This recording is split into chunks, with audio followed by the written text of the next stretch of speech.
के काफिले पर यूक्रेन का हमला भी हुआ है और रूस की आर्मी के कई ट्रक जलाकर खाक कर दिए गए हैं। लुहांस्क में बताया जा रहा है कि रूसी काफिले पर हमला हुआ है और यूक्रेन की सेना ने घात लगाकर इस पर हमला किया और सैन्य सामान से भरे रूस के कई ट्रक इसमें खाक कर दिए गए हैं।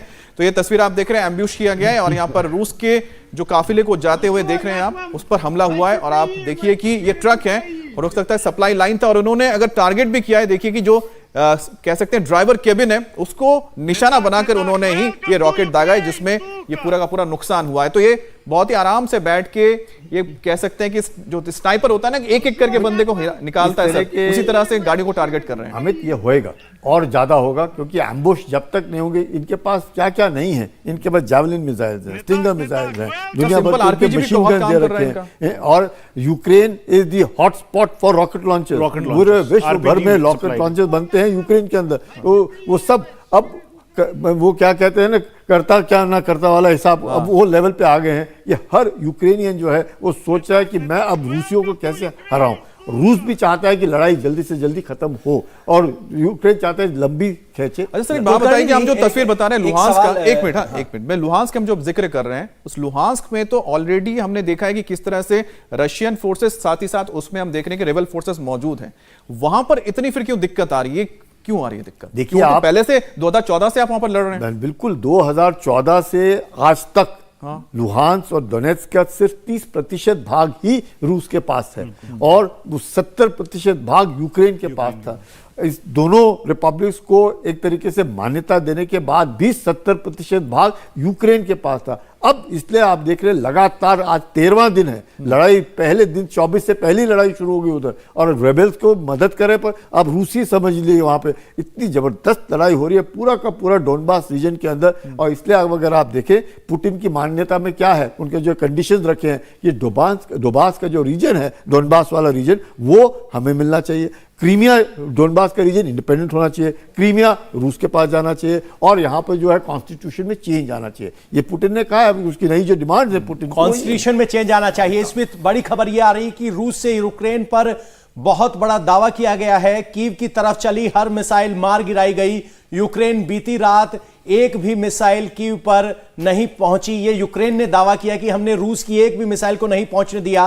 एयर डिफेंस सिस्टम ने सभी रूसी मिसाइलों को गिरा दिया, ये यूक्रेन का दावा है। और यूक्रेन ने कहा है कि 8 मार्च की रात कीव की तरफ आई सभी मिसाइलें मार गिराई गई। तो ये बहुत बड़ा दावा है। जो एयर डिफेंस सिक्योरिटी ना होने की बात एक्सपर्ट आप सब कर रहे हैं, इस बीच यूक्रेन का कहना है कि कीव पर कोई भी मिसाइल नहीं छू पा रही, अभी तक हम मार गिरा रहे हैं। देखिए, मैं इसको ऐसे मान के चलूंगा कि अभी तक उन्होंने एयर असॉल्ट कीव के ऊपर नहीं किया है, बिल्कुल नहीं किया है। और इस बात को आप प्रोपेगेंडा की स्थिति से भी देखिए और वैसे भी देखना पड़ेगा। अभी एयर असॉल्ट नहीं शुरू हुआ है, एयर असॉल्ट शुरू होगा तो बहुत सारे डैमेजेस होते हैं, लेकिन एयर असॉल्ट नहीं हुआ। अब आपको मैप के जरिए बताते हैं कि कैसे रूस ने इस वक्त यूक्रेन की घेराबंदी कर रखी है। यानी पूरे तरीके से आप देखेंगे, येलो मतलब जहां रूस का प्रभुत्व है या कहें कि दबाव है या कहें कि इलाका है। लाल मतलब जहां संघर्ष जारी है।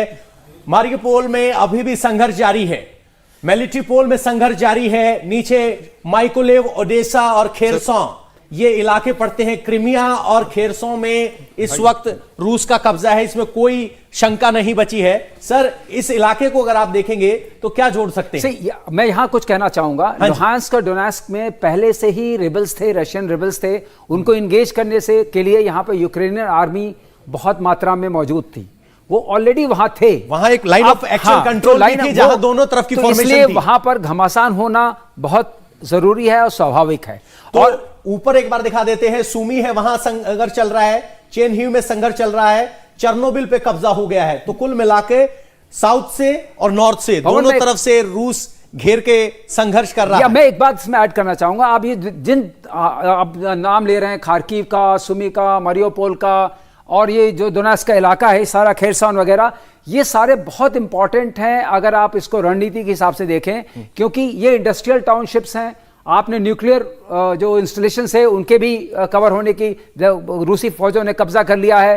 पावर हब्स को कब्जा किया है। सप्लाई चेन, ये जो आपका खार्किव है, it's a very big supply chain route. तो इन सबको, और सी डिनाइल भी शुरू कर दिया है, एयर डिनाइल है, ट्रूप्स का मूवमेंट हो रहा है। लार्जर पिक्चर ये है कि यहां ब्लैक सी है और यहां पर क्रीमिया के बाद खेरसोन में रूस का कब्जा हो गया है।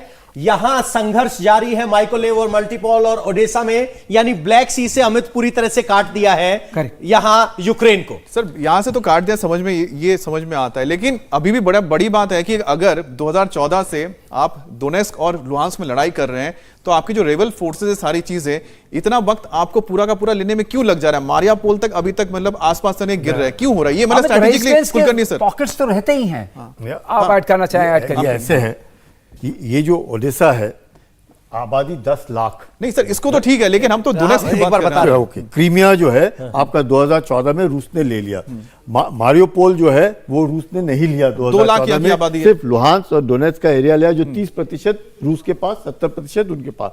अब आप देखिएगा उनको लैंड, ये सी ऑफ एजोव है, सी ऑफ एजोव से ही आप जा सकते हैं कहाँ, डोनबास के रीजन में, क्योंकि बीच में अगर उनको लैंड कॉरिडोर चाहिए तो लैंड कॉरिडोर क्या मिलेगा आपको? क्रीमिया से मिलेगा, ये लैंड उन्होंने कर भी लिया मारियोपोल के द्वारा। अब मारियोपोल और ओडेसा ये क्या है? ये इंडस्ट्रियल हब्स और ship building centre, ship building centre पूरा किसके लिए? आपके काला सागर, ब्लैक सी के लिए। सर ले लिया, हाँ ये ले चुके हैं। मैं बोल रहा हूं कि ऊपर इतना दिक्कत क्यों हो रही है? बिल्कुल यही कारण है कि यूक्रेन जो है लगातार जो रेबेल, जो भी रेबेल्स हैं उधर, जिनकी सपोर्ट रूस करता आया है, उसके बावजूद भी ये जो यूक्रेनियंस हैं ये बहुत जबरदस्त टक्कर। हमें एक बात नहीं होनी चाहिए सर, 2014 में जब मिन्स्क में समझौता हुआ, यहां पर एक लाइन ऑफ एक्चुअल कंट्रोल बनी थी जिसके 10 किलोमीटर को डीमिलिटराइज किया गया था। वहां पर लड़ाई चल रही है। यूक्रेन और डोनबास दोनों इलाकों को फोर्टिफाइड इलाके हैं, वो चला है लंबा। नहीं फोर्टिफाइड है, लेकिन बात ये लड़ाई कभी बंद नहीं हुई वहां पे। हाँ लड़ाई वहां पर बंद है, लड़ाई लगातार चल रही थी। यही तो बात है कि क्यों इतना वक्त क्यों लग जा रहा है? अमित, अगर आप पहले की पिक्चर्स देखेंगे तो आप देखेंगे कि रूस ने बहुत इल्जाम लगाए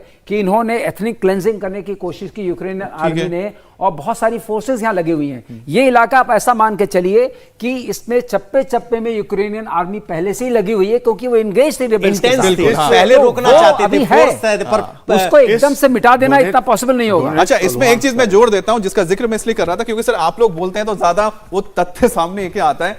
अब देखिए इस इलाके के जिसका जिक्र कर रहे थे, क्यों यहां पर इतना वक्त लग रहा है। अब देखिए कि जो पहला आपको बता दें, 2014 में जब ये इलाके रूस के पास गए, वहां पर एक सबसे बड़ी चीज जो पहली बार रूस के यूक्रेन की हिस्ट्री में हुआ कि वहां पर महिलाओं को कभी भी आर्मी में नहीं लिया जाता था। 2014 में फर्स्ट टाइम उसके बाद जो महिलाएं वो आर्मी फौज में आनी शुरू हुई, जो भी वॉलंटियर बनके, और उसके बाद वहां पर कॉन्स्टिट्यूशन में बदलाव करके विमेन को वहां की आर्मी में जगह मिली। अब वहां पर कमांड कर रही हैं और उसकी शुरुआत हुई थी इसी इलाके से। तो यहां पर जो रेजिस्टेंस है, तो ये सोचिए कि वहां पर जो पुरुष है, महिला है, उस रेजिस्टेंस में भी इन है। 14 दिन में मुझे एक बात समझ में आई है, 13 दिन में, कि अगर जहां पे वो रशियंस कह रहे हैं कि हमने पूरा कब्जा कर लिया है, फिर भी वहां कब्जा नहीं हुआ है। बिल्कुल नहीं हुआ। वहां पे आमने सामने की लड़ाई और गुरिल्ला वॉरफेयर जारी है, जहां पे उनको नुकसान होगा ही होगा। इंडिया टीवी हर वक्त हर जगह डाउनलोड करने के लिए सर्च करें India TV news Google play store या ऐप स्टोर पर।